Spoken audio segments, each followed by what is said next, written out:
Hello everybody, this is Gregory with 5-Minute Catholic Apologetics and Living, where 5 minutes of your time may get you to the divine. Today we're going to talk about the missing time from the death of Christ, for the first 150 years, and how really this time is not missing. Now before we begin, let's start with a prayer. Nomine Patris et Filii et Spiritui Sancti. Amen. Gloria Patri et Filio et Spiritui Sancto, secutor in principio, et nunc et semper, et secula seculorum. Amen.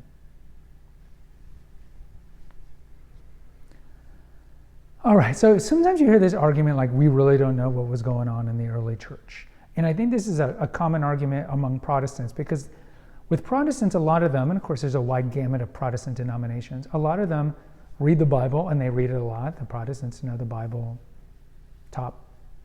probably top of their class in all Protestant groups and even with all Christian groups, including Catholics. And then there's like 1,500 years of nothing that they read. Then maybe they'll read Luther or Calvin, depending who their progenitor of their Protestant group is.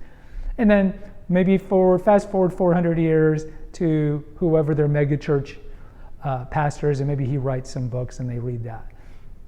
And they don't read a lot of early church history, so sometimes they'll have this idea that there's these missing years in those early years.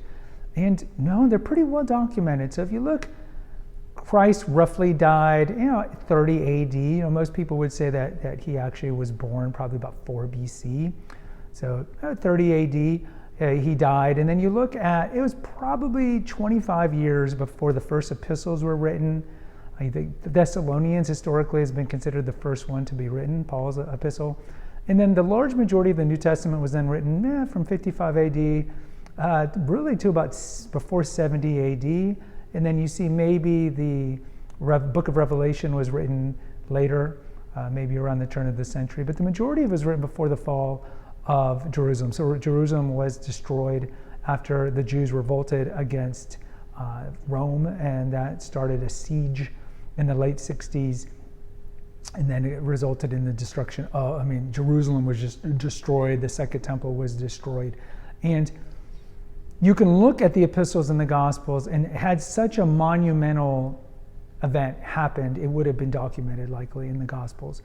We also know, if you read the epistles, that they were probably written no later than the time of Paul's imprisonment and eventual his execution in the mid-60s during the persecutions of Nero, the same time that Peter was martyred, because these things would have been documented. So the majority of the New Testament was written by the 60s AD, 60, 70. You're not going to get unanimous kind of consensus, but around that time.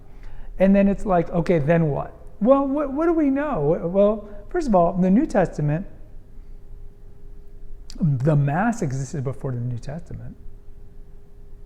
How do we know that? Well, Paul's talking about eating the body and blood of Christ. He talks about that in 1 Corinthians. How if you eat it in an unworthy manner, that you can even die from it, get sickened or die from it. And we know why these early years, how is Christianity, the way as it's called, and we know that from the Acts of the Apostles, how is the way being transmitted from a small group in Jerusalem to eventually all of the Roman world, and even going east toward India and whatnot with St. Thomas? How is it being transmitted? Well, there's no New Testament at this time. It's oral transmission, right? They're going town to town. They're preaching. You see Paul talk about this quite a bit in Acts of the Apostles. They're going town to town. Sometimes they're kicked out of town, but they're going town to town.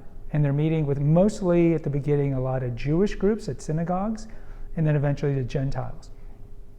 And it's oral.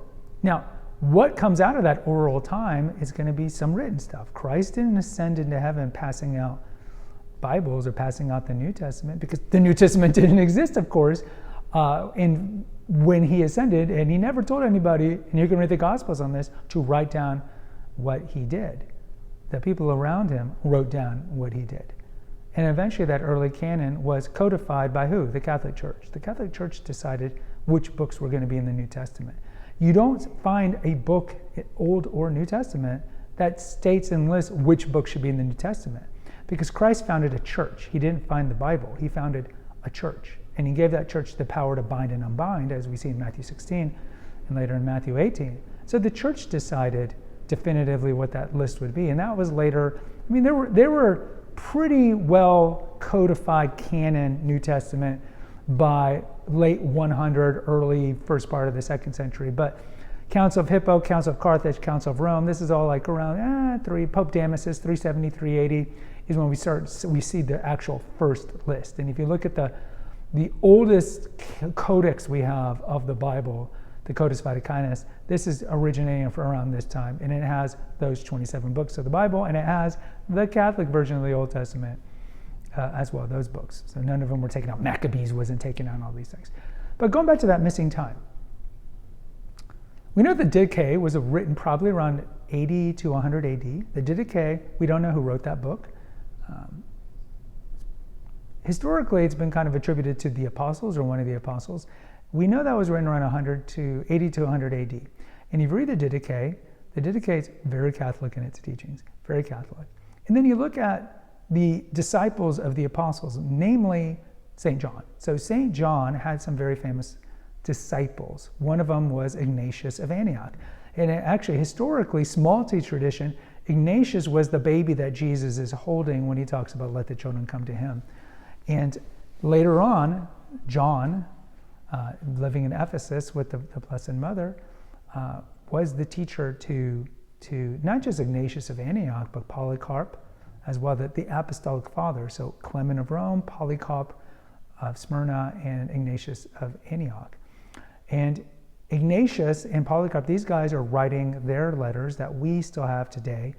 They're writing in early 100s. You look, Ignatius of Antioch was the first person to use the word Catholic. Catholic is Greek for universal, meaning that the church was not just beholden to one group like the Jews. It was Jews or Gentiles, slaves or freemen, and whatnot. So we find the word Catholic being used for the early church as early as 110 AD. So he's writing letters on his way to martyrdom because he's going to get martyred by the Romans in Rome. And so he wrote letters. You look at Clement of Rome, another apostolic father trained by the apostles. He's writing letters around this time. He's the 3rd or 4th pope, depending on what list you look at. You have Justin Martyr. Justin Martyr is writing around 100 time. He was a convert, and he's writing at this time. So we do have writings of early Christian church fathers. We have these. You can find them for free online. You can get them on Amazon.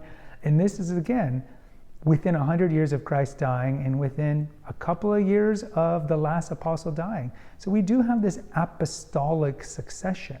We know who the apostles were, and we know who the disciples of these apostles were, and we have their writings. You look at Eusebius of Caesarea. He's probably the first church historian. He writes the ecclesiastical history of the church. He writes this in the early 300s, and he gives it a lot of great information about the first 300 years of the church. The writing is pretty boring. If you ever want to read it, you can find it online. You can get it at Barnes & Noble. But he fills in, like, who was the first bishop of Antioch? Who was the second bishop of Antioch? Who was the third? Who was the first bishop of Jerusalem? Who was the second? James, the brethren of Jesus, was the first bishop of Jerusalem. And Peter was the first bishop of Antioch. But he shows and kind of fills in these blanks as well. Now, that's secondary sources, but still, we have a lot of what's going on in the early church. And this idea that there was a great apostasy, you see this pushed by like Mormons, for example, there was a great apostasy, or you get this idea of the church was just some not cohesive group of small entities scattered around the world. This is simply not true. If you read the early writings, all these aforementioned, are very Catholic, regarding the body and blood of Christ, for example, regarding the belief of the importance of the Virgin Mary as someone that should be honored. You see the importance of the Bishop of Rome being Peter and his successors. You look at Irenaeus of Lyon, has a great sentence, a great line from the early 200s about wherever the Bishop of Rome is, that is where authority is. And the list goes on and on. So in closing, because I don't want to go too long-winded, there really is no missing time. We have this apostolic writings, this apostolic succession. And if you were to time travel to 110 AD and hang out in Corinth or Ephesus, you would not find any Baptist theology, any Calvinist theology, any of that stuff. They just, no. The early church was very Orthodox, Greek Orthodox, Orthodox in general, and Catholic to the core. Guys, post in the comments. I'd love to hear from you. Until next time, take care. God bless. Pray.